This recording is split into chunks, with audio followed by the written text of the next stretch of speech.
بسم اللہ الرحمن الرحیم. آج ہمارے ساتھ عبد الحنان بھائی موجود ہیں. سو حنان صاحب کیا حال چال ہے آپ کے؟ اللہ کا شکر ہے بالکل. جواد بھائی آپ کیسے ہیں؟ الحمدللہ اللہ کا شکر. اچھا حنان صاحب، آج میرا آپ سے سوال یہ ہے، بہت یونیک سا کویشچن ہے.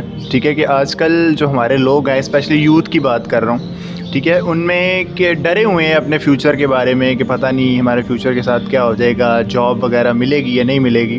لائک اسے آپ مایوسی کہہ لیں کہ عام پائی جاتی ہے، اور صرف یہ یوتھ میں ہی نہیں بلکہ دوسرے لوگوں میں بھی، کہ یہ ہم کام نہیں کر سکتے، یہ ہمارے سے اپر لیول کا کام ہے. سو اسلام ہمیں کیا گائیڈ کرتا ہے اس بارے میں؟ اسلام کی رہنمائی کس طرح آپ دیں گے؟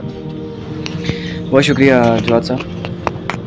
تو اس میں کچھ چیزیں اس ٹاپک پہ آپ کو، جو اسلام کی مختلف چیزوں سے میں کوشش کروں گا میں آپ کو ایکسپلین کروں، تاکہ ایک ہولسٹک ویو جو ہے یہ سمجھ آ سکے. واقعی آج کے زمانے میں اسپیشلی پاکستان کی جو یوتھ ہے وہ بہت زیادہ جو ہے اس کے اندر مایوسی ہے.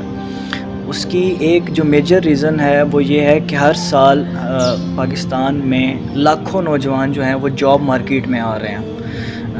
ایک ایسٹیمیٹ کے مطابق 10 سے 15 لاکھ نوجوان ہر سال پاکستان کی جاب مارکیٹ میں آتے ہیں، FSC کر کے، ڈگریاں کر کے، کہ انہیں کوئی جاب ملے گی، اپنے فیوچر ہوگا. اور ان کے پیچھے اگر اس کو ہم کمبائن کریں کہ پاکستان میں اپروکسیمیٹلی 40% جو ہے وہ پاورٹی ہے، 40% لوگ جو ہیں وہ غریب ہیں مختلف جو ایسٹیمیٹس ہیں اس کے مطابق.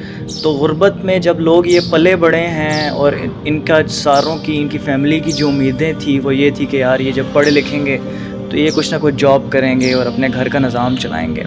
اور بچوں پہ بھی بڑا پریشر ہے کہ ہماری فیملیاں جو ہیں انہوں نے ہم پر اتنا انویسٹ کیا ہوا ہے. تو کہیں نہ کہیں ہمارا کلچر بھی جو کہ صرف جو سکسیس کو جو ہے وہ کہتا ہے کہ آپ نے صرف کامیاب ہونا ہے ہر صورت میں، یہ نہیں دیکھتا کہ آپ کون سے بیک گراؤنڈ سے آ رہے ہو، آپ کے کیسے حالات ہیں، ہم نے ہر صورت میں کامیاب ہونا ہے. تو کلچرل پریشر، فیملی پریشر، اور ایجوکیشن، اور یہ ہمارے ملک کی ان امپلائمنٹ کی صورتحال، اس میں نوجوان کا مایوس ہونا نیچرل ہے.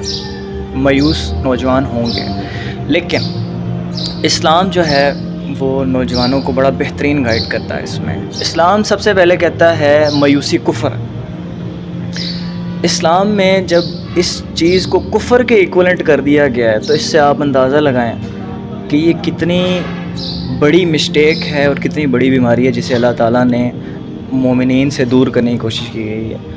اور میں تو کہوں گا کہ مومن جو ہے اس کے لیے تو اگر صحیح طریقے سے ہم اس قرآن مجید کی تعلیمات پر عمل کریں تو مومن تو مایوس ہو ہی نہیں سکتا. اس کی ریزن کیا؟ اس کی ریزن یہ ہے کہ آپ پر ہمیشہ دو قسم کے حالات آتے ہیں، یا تو آپ کے اچھے حالات ہوتے ہیں یا آپ کے برے حالات ہوتے ہیں. تو مومن کو ہمیں سکھایا گیا ہے کہ جب آپ کے اچھے حالات ہوں تو آپ نے تب اللہ کا شکر ادا کرنا، اور جب آپ پر کوئی برا ٹائم آئے تو آپ نے اس پہ صبر کرنا. تو جو مومن ہے وہ ہر ٹائم ان دو کیٹیگریز میں ایک کیٹیگری میں ہوتا ہے. ہم مشکل وقت آئے تو صبر کرے گا، وہ اس کے لیے کوئی پریشانی نہیں ہوگی، کیونکہ صبر کا ریوارڈ بھی اللہ تعالیٰ نے اس کے لیے رکھا ہوا ہے. اللہ تعالیٰ کے لیے، کہ اللہ تعالیٰ نے صبر کرنے والوں کے لیے بہت انعامات آخرت میں رکھے ہوئے ہیں. تو اس کو دل کو سکون ہوتا ہے کہ یار یہ میری جو پریشانی ہے یہ وقتی ہے اور یہ انشاءاللہ دور ہو جائے گی. قرآن مجید کی ایک آیت بھی ہے کہ انما العسر یسرا، کہ ہر مشکل وقت کے بعد آسانی ہے. حضور کی زندگی میں بھی بہت مشکلات تھی لیکن اس کے بعد آسانی ہے. تو یہ جو کمفرٹ ہے وہ مومن کو ملتی رہتی ہے. اور دوسری طرف اگر دیکھا جائے تو جو اچھی کیفیت ہے تو اس میں تو چیزیں نارمل ہی رہتی ہیں. تو مومن تو کبھی بھی پریشان نہیں ہو سکتا. ایک چیز ہے جو کہ اسلام کا کنسیپٹ ہمارے کچھ بھائی سمجھے ہی نہیں ہے، وہ یہ ہے کہ آپ نے اپنی ایفرٹ ہمیشہ کرنی ہے 100%. ایسا نہیں ہے کہ آپ ایفرٹ نہ کریں اور پھر اللہ تعالیٰ سے امید لگا کے بیٹھے رہیں کہ اللہ تعالیٰ آپ کو آسمان سے جو ہیں وہ فرشتے من و سلوہ بھیجیں گے. تو ایسا نہیں ہے، بلکہ اس سے مجھے ایک واقعہ بھی یاد آتا ہے. حضرت عمر کے دور میں کچھ لوگ تھے، کچھ مسلمان تھے جو کہ مسجد میں جو تھے وہ بیٹھے رہتے تھے. تو حضرت عمر کا دور خلافت کا دور تھا.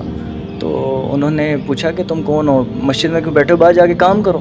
تو وہ کہتے ہیں ہم متوکلین ہیں، ہم اللہ پہ توکل کرنے والے ہیں. تو حضرت عمر نے ان کے پاس سوٹا ہوتا تھا، انہوں نے ڈنڈا جو تھا انہوں نے ڈنڈا مارا ان کو کہ باہر جاؤ. اللہ تعالیٰ پہ توکل کرنے کا یہ کنسیپٹ نہیں ہے کہ آپ بیٹھے رہو, آپ نے اپنی 100% اپنی ایفرٹ دینی ہے. لیکن اس کے بعد رزلٹ جو ہے وہ اللہ تعالیٰ, رزق کی ذمہ داری اللہ تعالیٰ نے لی ہوئی ہے. اور ہمارا تو ماننا یہ ہے کہ اللہ تعالیٰ ہر چیز پر قادر ہے, تمام کام جو ہے اللہ تعالیٰ کی اذن سے ہوتے ہیں. آپ نے اپنا 100% دینا ہے, اس کے بعد آپ نے جو ہے اس کے ساتھ ساتھ اللہ پہ توکل کرنا ہے, تو پھر اللہ تعالیٰ رزلٹس دیں گے. اس کی مثال جو سب سے امپورٹنٹ ہے وہ حضور اکرم صلی اللہ علیہ وسلم کی لائف سے ہمیں ملے گی, کیونکہ ان کا جو اسوہ حسنہ ہے وہ ہمارے لیے نمونہ ہے, اور ان کی مثال سے ہمیں سمجھایا گیا. تو میں آپ کو 2 واقعات ہیں جو کہ میں کوٹ کروں گا, یا ان میں سے ایک بھی ہم بات کر لیں تو انف ہے. غزوہ بدر کے موقع پر جب حق اور باطل میں فیصلہ ہونا تھا, اس موقع پر حضور اکرم صلی اللہ علیہ وسلم نے سب سے پہلے گراؤنڈ ورک کیا, مکمل آپ نے پوری مکمل ایفرٹ کی. سب سے پہلے آپ نے اس جگہ پر ڈیرا ڈالا, یہ کیمپ کیا جدھر پانی موجود تھا, اس جگہ پر ڈیرا ڈالا جدھر کی جو زمین تھی وہ ان کی فیوریبل تھی, جہاں ان کو ایڈوانٹیج مل سکتا تھا, ملٹری ایڈوانٹیج مل سکتا تھا. اس کے بعد آپ نے جو اسپائس کا نیٹ ورک تھا, آپ نے جاسوس بھیجے ہوئے تھے مختلف جگہوں پر, اور آپ اتنے ویجیلنٹ تھے کہ آپ جاسوس بھی بھیجے ہوئے تھے, اور آپ خود بھی جو پریمیسز ہیں وہاں جا رہے ہیں اور پتہ کر رہے ہیں کہ قریش کے قافلے اس ٹائم کہاں پہنچے ہیں اور کہاں نہیں پہنچے. آپ مکمل گراؤنڈ ورک کر رہے تھے, آپ نے پوری صف بندیاں کی صحابہ کرام کی, ان کو وار ٹیکٹکس بتائے. یہ سارے کام کرنے کے بعد پھر آپ نے اللہ تعالیٰ سے دعا کی, وہی فیمس دعا جب حضور اکرم صلی اللہ علیہ وسلم نے کہا کہ اے اللہ, اگر آج یہ تیرے مومن چند بچے, چند جو مومن ہیں, یہ اگر نہ بچ سکے تو قیامت تک تیرا نام لینے والا کوئی نہیں ہوگا. وہ فیمس دعا. تو سمجھ یہ آتی ہے کہ سب سے پہلے آپ نے مکمل ایفرٹ کرنی ہے. تو اللہ تعالیٰ سے تو اذن سے تو ہوتی ہر چیز ہے نا, لیکن آپ نے اپنا گراؤنڈ ورک کرنا ہے اور پھر اللہ تعالیٰ پر آپ نے چھوڑ دینا.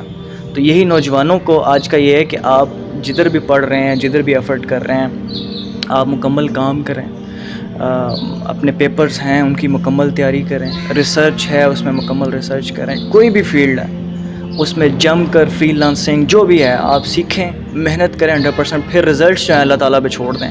اور یقین مانیں, میرا یہ ماننا ہے کہ جو بندہ اپنی پوری 100% دیتا ہے اور پھر اللہ تعالیٰ پہ چھوڑ دیتا ہے, اللہ تعالیٰ اس کو رزلٹس دیتا ہے. یہ میری آئی وٹنس میں یہ چیز ہے, یہ میری نظروں کے سامنے یہ مشاہدہ ہے, یہ چیز پاسبل ہوتی ہے. اور پریشانی آئے گی, جیسے میں نے آپ کو شروع میں حالات بتائے, جو غربت کے, ان امپلائمنٹ کے جو اسٹیٹسٹکس ہیں, جو حالات ہیں, پریشانی آئے گی, لیکن اللہ تعالیٰ نے پریشانی کا حل بھی بتا دیا. اللہ تعالیٰ کہہ رہے ہیں کہ اور نماز اور صبر سے میری مدد چاہو. اللہ کی مدد چاہنی ہے تو نماز پڑھو, گڑ گڑا کے اللہ کے سامنے جھکو, اور صبر, پیشنس بڑی امپورٹنٹ چیز ہے. آپ نے پیشنس لوز نہیں کرنی, پیشنٹ رہیں, اپنی ساتھ میں محنت جاری رکھتے رہیں, انشاءاللہ اللہ تعالیٰ جو ہے اپنا فضل کرے گا. اور ایک اور چیز, جو ہمارے آج کل جو امنگیں ہیں, جب ہم ایک دوسرے کے ساتھ کمپیئر کرتے ہیں کہ کوئی کہاں نکل گیا, کوئی کہاں نکل گیا, تو دل میں نیچرلی ایک بے سکونی کی کیفیت آتی ہے. اور جس طرح کے حالات ہمارے بدل رہے ہیں, کووڈ ہے, جو حالات ہیں, ان امپلائمنٹ ہے, غربت, تو اس حالات میں دل کا سکون بڑا امپورٹنٹ ہے. اور اللہ تعالیٰ قرآن مجید میں کیا کہتے ہیں کہ بے شک دل کا سکون کہاں ہے, میری یاد میں. اللہ کی یاد میں دل کا سکون ہے. تو اگر ہم یہ ساری چیزیں کریں اور ایک کنسیپٹ جو ہے اسلام کا, اس کو سمجھیں, تو مایوسی کی کوئی گنجائش نہیں رہے گی. تو میرے خیال ہے کہ یہ آنسر ہو گیا ہوگا آپ کے کویشچن کا. جی بالکل حنان صاحب, بہت اچھا آپ نے اسے ایڈریس کر دی ہے. دوسرا سوال جو میں پوچھنا چاہ رہا تھا کہ احساس کمتنی جو مطلب آج کل پایا جاتا ہے, اس کا بھی ساتھ ہی آپ نے ایڈریس کر دیا ہے کہ لوگ کہاں چلے گئے ہیں, دل میں بے سکونی جو ہے وہ ہوتی ہے. اس چیز سے کچھ نہ کچھ لیسن آپ لوگ بھی حاصل کریں. ٹھیک ہے, یوٹیوب پہ ہمارا چینل ہے کلک اینڈ ہیلپ ایجوکیشن کے نام سے. وہاں پہ ہم لوگ جو مختلف اسلامک ایشوز ہیں, یوتھ کے آج کل جو کرنٹ ایشوز چل رہے ہیں, ان کو ایڈریس کر رہے ہیں. آپ ہمارے چینل کو وزٹ کریں. اگر آپ لوگوں کو کام اچھا لگ رہا ہے, شیئر بھی کریں, لائک کریں, سبسکرائب کریں دوستوں کے ساتھ, تاکہ میکسیمم لوگوں تک جو اسلام کا جو پیغام ہے وہ پہنچ جائے. ٹھیک ہے, اللہ ہم سب کو ہدایت دے. وما علینا الا البلاغ المبین.